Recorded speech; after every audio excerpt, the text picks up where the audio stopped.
வணக்கம் அன்பர்களே. அஸ்ட்ரோசிரி சேனல் வாயிலாக நான் உங்கள் அஸ்ட்ராலஜர் டாக்டர் சதீஷ். மீன ராசி அன்பர்களே, இந்த மாசி மாதம் என்ன மாதிரியான பலனை தரும் அப்படின்னு பார்க்கும் பொழுது, உங்க ராசிநாதன் என்று சொல்லக்கூடிய குரு பகவான் முயற்சி ஸ்தானத்துல போய் அமர்ந்திருக்கார். முயற்சி ஸ்தானத்தின் அதிபதியாக இருக்கக்கூடிய சுக்கிரன் உங்க ராசியில அமர்ந்திருக்கு. அப்போ என்ன நடக்குது? பரிவர்த்தனை யோகம் இருக்கிறது. குருவும் சுக்கிரனும் பரிவர்த்தனை யோகத்துடன் இருக்கக்கூடிய ஒரு அற்புதமான ஒரு மாதம். பொருளாதாரம் சிறப்பு பெறும். பொருளாதாரம் சார்ந்த விஷயத்தில் நட்பலனை கொடுக்கக்கூடிய ஒரு அற்புதமான ஒரு மாதம்.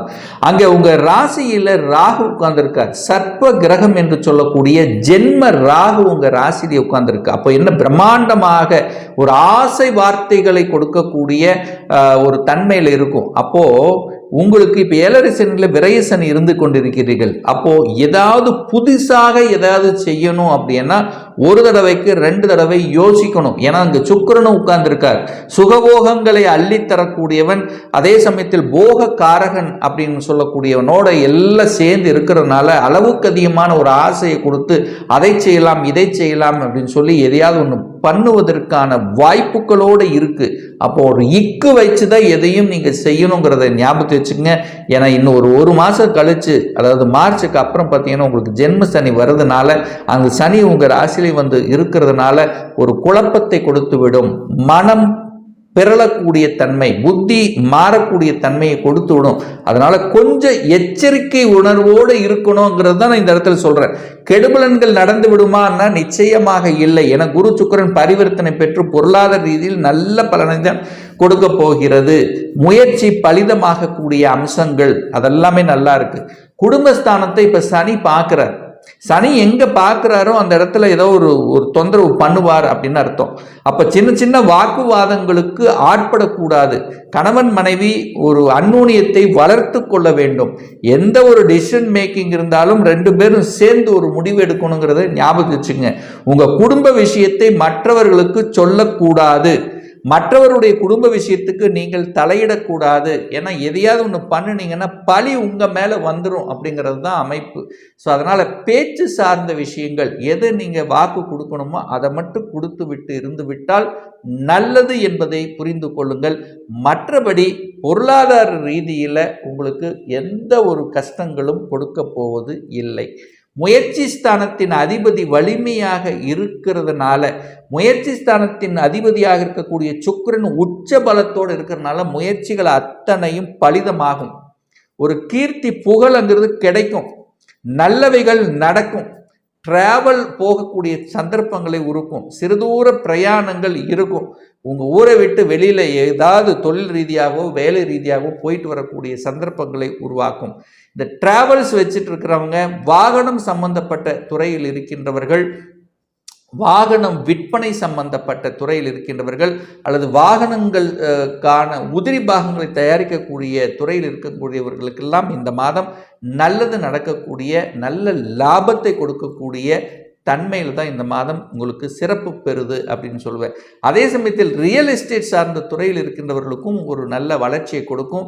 பூமி விற்பனையாகும், அதாவது இடங்கள் வாங்கி விற்பனை, இந்த புரோக்கரேஜ் சார்ந்த துறையில் இருக்கின்றவர்கள், அதாவது தன்னுடைய அறிவையும் புத்தியையும் வச்சு செய்யக்கூடிய தொழில் இருக்கக்கூடிய அத்துணை மீனராசி என்பவர்களுக்கும் இந்த மாதம் நல்லது, நல்லவைகள் நடக்கக்கூடிய, நல்ல புத்திசாலித்தனம், நல்ல பேச்சு இதெல்லாமே கிடைக்கும். அதுல மாற்று கருத்து இல்லை.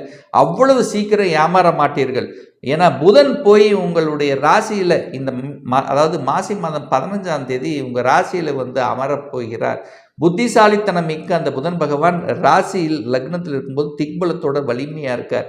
அங்க சுக்கிரனோடு சேர்ந்திருக்கார். 2 நண்பர்கள் சேர்ந்திருக்கும் போது ஒரு நல்ல தன்மையில் தான் இருக்க போது, மாற்று கருத்து கிடையாது. அதே சமயத்தில் குழந்தைகள் நலன்கள் திருப்திகரமாக இருக்குமானா குழந்தைகள் நன்றாக இருக்க போகிறது, நன்றாக படிக்க போகிறது, நல்ல மார்க் வாங்கக்கூடிய எண்ணத்தை கொடுக்கும். அதே சமயத்தில் மனசு மட்டும் கொஞ்சம் அலைப்பாயும். அது ஒரு குறிக்கோள் அப்படிங்கிறது ரொம்ப முக்கியங்கிறத ஞாபகத்தில் வச்சுக்கோங்க. குழந்தை பிறப்பு சம்பந்தப்பட்ட விஷயத்தில் நற்பலனை தரக்கூடிய அம்சம் இருக்கு. குழந்தை பாக்கியத்தில் தடையாக இருந்தவர்கள் அந்த தடை நிவர்த்தியாகக்கூடிய தன்மை இந்த மாதம் உங்களுக்கு சிறப்பு பெறுகிறது. குழந்தைகளால் நன்மைகள் உண்டாகக்கூடிய ஒரு நல்ல மாதம். கடன், நோய், எதிர்ப்பு, பகை, வம்பு, வழக்கு, கோர்ட்டு கேஸ் இந்த மாதிரியான விஷயத்துக்கு போகவே கூடாது அப்படிங்கிறத ஸ்ட்ராங்கா.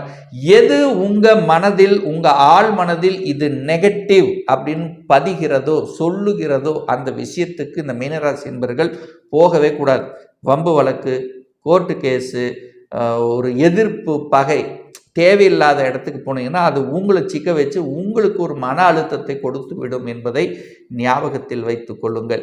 வேலையை மட்டும் அவசரப்பட்டு ஆக்ரோசப்பட்டு விட்டுறக்கூடாது. ஏன்னா கோபம் வரும், ஆக்ரோஷம் வரும், எதையாவது ஒரு டெம்ப்ட் பண்ணக்கூடிய சந்தர்ப்பங்களை உருவாக்கிறோம். ஸோ வேலையை மட்டும் விட்டுறக்கூடாது அப்படிங்கிறத ஞாபகத்தை வச்சுங்க. அப்படியும் மாறணும் அப்படின்னு உங்கள் மனசு முடிவு செய்து விட்டது என்றால் இன்னொரு வேலையை அமைத்து கொண்டு மாறுங்க. அதுதான் உங்களுக்கு புத்திசாலித்தனம். ஏன் இதை ஸ்ட்ராங்காக சொல்கிறேன்னா, உங்களுக்கு 7.5 சனி நடந்து கொண்டு இருக்குது. சனி பகவான் 12 இருக்குது. ஒரு விரயத்தை அனுபவிக்கணும், அந்த விரயத்தை நோக்கி போகணும் அப்படிங்கிறது அமைப்பு. இன்னும் ஒரு மாதத்தில் பார்த்தீங்கன்னா உங்களுக்கு ஜென்ம சனி. மனதிலேயே, அதாவது உங்கள் ராசியிலேயே சனி உட்காரும் போது அந்த ஒளி என்கின்ற தன்மையில் இருக்கக்கூடிய சந்திரனை இருட்டு என்கின்ற சனி அதற்கு மேலே உட்காரும் போது மனம் தடுக்கிறது, மனம் மறைக்கிறது, உங்களுடைய டிசிஷன் தவறாக போகும், மனம் குமரல் கொடுக்கக்கூடிய, மனம் நன்றாக இல்லாத தன்மையை கொடுத்து விடும். அதனால் உங்கள் டிசிஷன் தப்பாகும். அதனால் நல்லா யோசிச்சு வச்சுக்கோங்க. வேலை அப்படின்னு எடுத்துக்கொண்டால் அழுத்தம், ப்ரெஷர் இருக்கத்தான் செய்யும். அதில் எந்த மாற்று கருத்து இல்லை. ஆனால் விட்டுறக்கூடாது. கோபப்பட்டு ஆக்ரோஷப்பட்டு விட்டுட்டீங்கன்னா என்ன ஆகும்? ஒரு 4-5 மாதம் 3 மாதம் ஒரு டென்ஷன் ப்ரெஷரோடவே இருப்பீங்க. மாறணுமா? மாறிக்கலாம். வேலையை அமைச்சுக்கிட்டு மாறுங்க, அவசரப்பட்டு மாறாதீங்க. வேலை அப்பாயின்மெண்ட் ஆர்டர் வாங்கிட்டு அதுக்கப்புறம் மாறுங்க. ஏன்னா என் நண்பர் சொல்கிறாரு, அவரு சொல்கிறாரு, இவரு சொல்கிறாரு, எனக்கு வாங்கி கொடுத்துருவாங்க அப்படிங்கிற எந்த ஆசை வார்த்தைகள் சொன்னாலும் கேட்கக்கூடாது இந்த மீனராசி என்பர்கள். சரி, 7ஆம் இடத்துல கேது உட்கார்ந்துருக்கார், ஜென்மத்தில் ராகு உட்கார்ந்துருக்கார். அப்போ என்ன, சின்ன சின்ன அந்த பாம்பினுடைய தன்மை இருக்கும், கொத்தக்கூடிய தன்மைங்கிறது நிச்சயமாக இருக்கும். திருமணத்தில் சின்ன சின்ன தடைகளை கொடுத்தாலும் அதை நீங்கள் வருத்தப்பட வேண்டாம். சின்ன சின்ன தடைகள் நிச்சயமாக இருக்கும். அப்படி திருமணம் நடக்கிறதுக்கு எந்த தடை கிடையாது. ஆனால் திருமணம் சார்ந்த விஷயத்தில் பார்த்தீங்கன்னா சின்ன சின்ன மன அழுத்தங்களை கொடுக்கும் அப்படிங்கிறது தான் நிதர்சனமான உண்மை. 8ஆம் அதிபதியாக இருக்கக்கூடிய அந்த சுக்கிரன் போய் உங்கள் ராசியிலே உட்கார்ந்துருக்கார். 8ங்கிறது என்ன? ஒரு வலி வேதனை, ஒரு நெகட்டிவ். ஆனால் சுக்கிரன் நல்லவன் தான். ஆனால் 8ஆம் அதனால ஏதாவது ஒன்று கெடுதல்கள் செய்யக்கூடிய தன்மையை கொடுத்துரும். என்ன, வெளிநாட்டுக்கு போகணுங்கிற முயற்சி எடுத்தீங்க, போகணுங்கிற எண்ணம் இருந்ததுன்னா அதுக்கு நீங்கள் அப்ளை பண்ணுங்கள், கிடைக்கும். அதில் மாற்று கருத்து இல்லை. அதே சமயத்தில் 9ஆம் இடத்தை குரு பார்க்குறார், நல்ல அமைப்பு. உங்கள் ராசிநாதன் பாக்கியஸ்தானத்தை பார்க்குறது ஒரு நல்ல அமைப்பு, ஒரு நல்ல பாக்கியம். தந்தைக்கு நன்றாக இருக்கக்கூடிய அமைப்பு.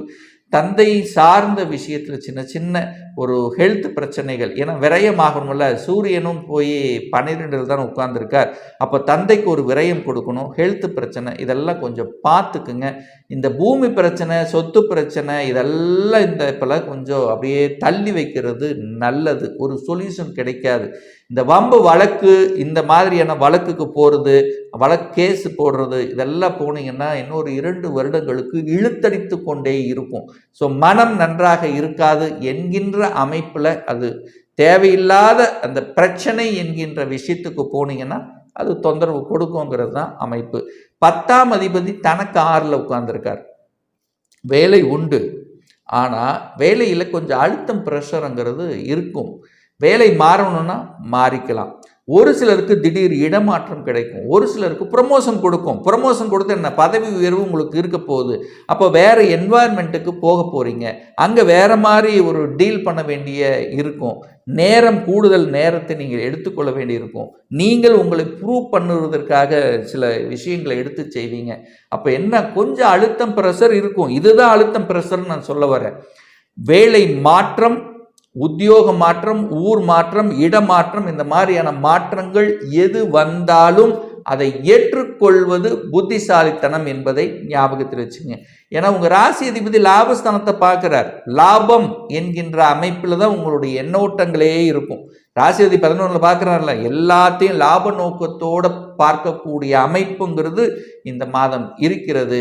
வெளிநாட்டு சார்ந்த விஷயங்கள், ஏற்றுமதி இறக்குமதி சார்ந்த விஷயங்கள் இதெல்லாமே சிறப்பு பெறும். இதில் மாற்று கருத்துமே கிடையாது. அதே சமயத்தில் ஒரு நல்ல தெய்வ வழிபாடு இந்த மாதம் என்று எடுத்துக்கொண்டால், இந்த மாசி மாதம் 14ஆம் தேதி 26/2/2025 அன்று மகா சிவராத்திரி வருகிறது. அன்றைய தினம் சிவபெருமானை விரதம் இருந்து வழிபடுவது அனைத்து விதத்திலும் உங்கள் மனதளவிலும் எண்ணளவிலும் உடலளவிலும் ஒரு நல்ல ஒரு தன்னம்பிக்கை கொடுக்கும். எந்தெந்த காரிய தடையாக இருந்ததோ அந்த தடைகள் எல்லாம் நிச்சயமாக விலகுங்கிறதுல எந்தவித மாற்று கருத்தும் கிடையாது.